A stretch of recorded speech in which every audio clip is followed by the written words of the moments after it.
আমি সবসময় একটা ব্যাপারে সম্পূর্ণভাবে স্থির ছিলাম।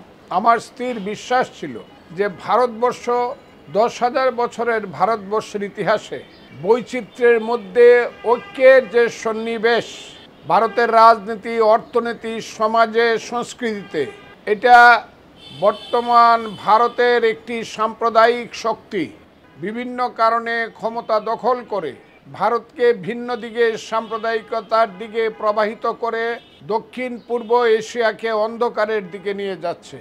তবে আমি আপনাদেরকে সবসময় বলতাম, অন্ধকার যত গভীর হবে সূর্য তত কাছে আসবে, প্রভাত সূর্য তত কাছে আসবে।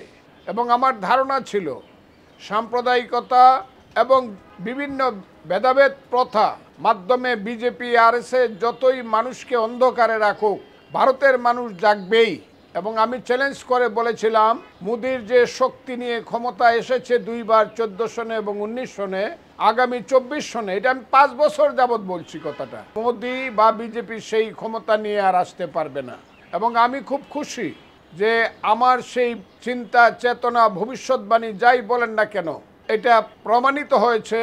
মোদি বিজেপি সেই শক্তি নিয়ে আর ক্ষমতায় আসতে পারে নাই। ভারতের সাম্প্রদায়িক শক্তির গলায় রাশ টেনে দিয়েছে ভারতের মানুষ। আমি আপনাকে খুব পরিষ্কারভাবে বলতে পারি, এখন যে ক্ষমতা মোদির, গতকালকে আমি দেখলাম সেখানে মোদি শপথ নিয়েছে। আমার তো মনে হয় না 4 তারিখে নির্বাচনের ভারতের ফলাফল ঘোষণার পরে মোদি সঠিকভাবে ঘুমাতে পেরেছে রাতে। যতই নাটকের মতো নাটকীয়তা করুক, ভাব দেখাক বা অভিনয় করুক যা আমার জয় ঠিক আছে, আসলে এটা হলো নাটকীয়তা।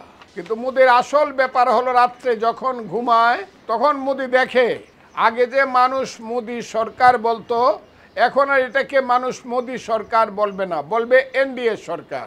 আর এনডিএ মানে কি? মোদির ডাইনে হলো নাইডু, চন্দ্রবাবু নাইডু, বামে হলো নীতিশ কুমার। দুইজনকে এই বলা হয় ভারতের পল্টি বাবু। এবং দুইজনের নামের পিছনে সামনেই দন্তন্য আছে। নাইডু মানে না। মোদি রাত্রে ঘুমায় সময় চিন্তা করে ঘুমাতে হবে যে সকালে উঠে দেখব চন্দ্রবাবু বলেছে আমি না, তাহলে আমার ক্ষমতা থাকবে না। আবার নীতিশ যে বারবার দল পরিবর্তন, গতি পরিবর্তন, মত পরিবর্তন করে, সেই নীতিশ হঠাৎ করে যে কোনো সময় বলতে পারে যে না, আমি আর আপনার সঙ্গে নাই। এবং এটা খুব একটা দুর্বল সরকার হয়েছে। আমি চ্যালেঞ্জ করে বলছি, আমি খুব সঠিকভাবে কথাটা বলতে চাই। আমি 1977 সনে ইন্দিরা গান্ধীর ইলেকশনের পরাজয়ের ব্যাপারটা দেখেছিলাম, কংগ্রেসের পরাজয়ের ব্যাপারটা আমি দেখেছিলাম। তখন সমস্ত কংগ্রেস এবং তার জোট মিলে 177টা পার্লামেন্ট সিট পেয়েছিল। আর বাকিগুলো সব জয়প্রকাশ নারায়ণের প্রকৃত নেতৃত্ব এবং মোরারজি দেশাই, চরণ সিংদের নেতৃত্বে, জগজীবন রামদের নেতৃত্বে সেদিন বিরোধীরা পেয়েছিল এবং তারাই সরকার গঠন করেছিল। কিন্তু 2.5 বছরের বেশি কংগ্রেসের বিরুদ্ধে যে সরকার দেশাইর নেতৃত্ব হয়েছিল, উনি ছিলেন মাত্র 18 মাস ভারতের প্রধানমন্ত্রী। পরবর্তী সময়ে চরণ সিং প্রধানমন্ত্রী হয়েছিলেন মাত্র 9 মাসের জন্য। তারপরে আর তারা থাকতে পারে নাই। 1980 সনে ইলেকশন হয়েছিল, মধ্যবর্তী ইলেকশন, এবং সেই ইলেকশনে কংগ্রেসকে নেতৃত্ব দিয়ে ইন্দিরা গান্ধী ক্ষমতায় এসেছিল। শুধু একবার ভারতের মানুষকে বলেছিল আমার ভুল হয়েছে, মাফি মাঙ্গেগা। সেই মাফ চেয়ে ইন্দিরা গান্ধী ক্ষমতায় এসেছিল। এবং 1984 সনের 31 অক্টোবর ইন্দিরা গান্ধী নিহত হওয়ার পূর্ব পর্যন্ত কংগ্রেস ক্ষমতায় ছিল। আমার কাছে আজকের মোদির যে ঐক্য, সেই ঐক্যটাকে সেই রকম মনে হয়। এইরকম ক্ষমতা নিয়ে ভারতে বিরোধী দলগুলো এসেছে, বিশেষ করে পশ্চিম বাংলায়। আমি তো মনে করি এখন ভারতের শ্রেষ্ঠ নেতার নাম হলো মমতা ব্যানার্জি। আবারও বলছি, আমি এখনো মনে করি ত্যাগে, তিতিক্ষায়, সাহসে, শক্তিতে, চিন্তায়, চেতনায়, আইকিউতে মমতা ব্যানার্জি হলো এখন ভারতের শ্রেষ্ঠ নেতা। যদিও তার দুর্ভাগ্য হলো তিনি বাংলায় জন্মগ্রহণ করেছেন। বাংলায় জন্মগ্রহণ করলে দিল্লিওয়ালারা তাকে ভারতের নেতৃত্ব দিতে চায় না, যেমন অনেককে, বাংলার অনেককে দেয় নাই। প্রথমত দেয় নাই দেশবন্ধু চিত্তরঞ্জন দাসকে, দ্বিতীয়ত দেয় নাই নেতাজি সুভাষচন্দ্র বসুকে, তৃতীয়ত দেয় নাই জ্যোতি বসুকে, চতুর্থত দেয় নাই প্রণব মুখার্জিকে, এবং পঞ্চম হিসাবে এখন এসেছে মমতা ব্যানার্জি। আমি এখনো মনে করি ইন্ডিয়া জোট যদি নীতিশ কুমারের কথা প্রথম চিন্তা বাদ দিয়ে বলতো মমতা ব্যানার্জি আমাদের নেতৃত্ব দিবে, নিশ্চিতভাবে ইন্ডিয়া জোট ক্ষমতায় আসতো। এখনো আমি মনে করি মমতা সুস্থ থেকে যদি নেতৃত্ব দেয়, তার সাথে পশ্চিমবাংলার তৃণমূল কংগ্রেসে যে নেতৃত্ব আছে, যুব নেতৃত্ব এবং সঠিক নেতৃত্ব আছে, একসময় তারাই ভারতবর্ষের নেতৃত্ব করবে। তারা ছাড়াও ভারতবর্ষের সেই তার পার্টির সাধারণ সম্পাদক অভিষেক বন্দ্যোপাধ্যায়, সেই বিহারের তেজস্বী যাদব, অখিলেশ সিং যাদব, উত্তরপ্রদেশের প্রিয়াঙ্কা গান্ধী, রাহুল গান্ধী এবং কেজরিওয়াল, আরও অনেক নেতৃত্ব এসেছে যাদেরকে নবরত্ন বলা হয় ভারতবর্ষে।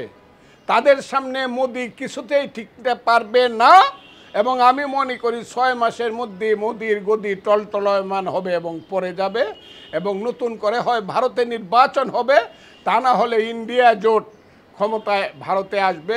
নতুন গণতান্ত্রিক অসাম্প্রদায়িক প্রগতিশীল শক্তি ভারতবর্ষে ক্ষমতায় আসবে।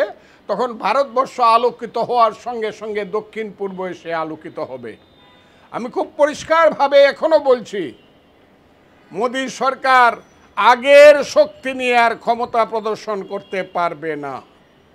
যারা এখান থেকে আগেই শাড়ি পরে রেডি ছিলেন, আমাদের বাংলাদেশের প্রধানমন্ত্রী শেখ হাসিনা, হায় রে, পৃথিবীর সমস্ত প্রোটোকল ভেঙে আমি দেখলাম মোদির তখনও মেজরিটি প্রমাণিত হয় নাই। মোদির দল বিজেপি 240টা সিট পেয়ে আরও 32টা সিটের জন্য অপেক্ষা করছে। এনডিএ জোটে নড়াচড়া মাত্র শুরু হয়েছে, তখনই দেখলাম বাংলাদেশ সরকারের পক্ষ থেকে তাকে অভিনন্দন জানিয়ে দিয়েছেন আমাদের প্রধানমন্ত্রী শেখ হাসিনা। পৃথিবীতে এত বড় সাবঅর্ডিনেট নেতৃত্ব, পাশের দেশের এত বড় সাবঅর্ডিনেট নেতৃত্ব পৃথিবীতে আছে কিনা আমার জানা নাই বন্ধুরা। আমি যে বলি বারবার যে বাংলাদেশ আওয়ামী লীগ এখন মোদির দাস এবং কৃতদাস, সেই কৃতদাসের ভূমিকাটা যেন আবার এইবারের নির্বাচনে মেজরিটি পাওয়ার আগেই, প্রধানমন্ত্রিত্ব পাওয়ার আগেই, সংসদীয় নেতা হওয়ার আগেই, রাষ্ট্রপতি ডাক দেওয়ার আগেই অভিনন্দন জানিয়ে আবার প্রমাণ করলো আমরাই হলাম বাংলাদেশের সরকারই হলো মোদি সরকারের আসল কৃতদাস। এবং আমি জানি যেদিন মোদি পড়ে যাবে সেদিন বাংলাদেশ সরকার থাকবে না এবং সেই দিনটার জন্য বাংলাদেশের মানুষ অপেক্ষা করছে যে মোদি সরকার কবে যাবে।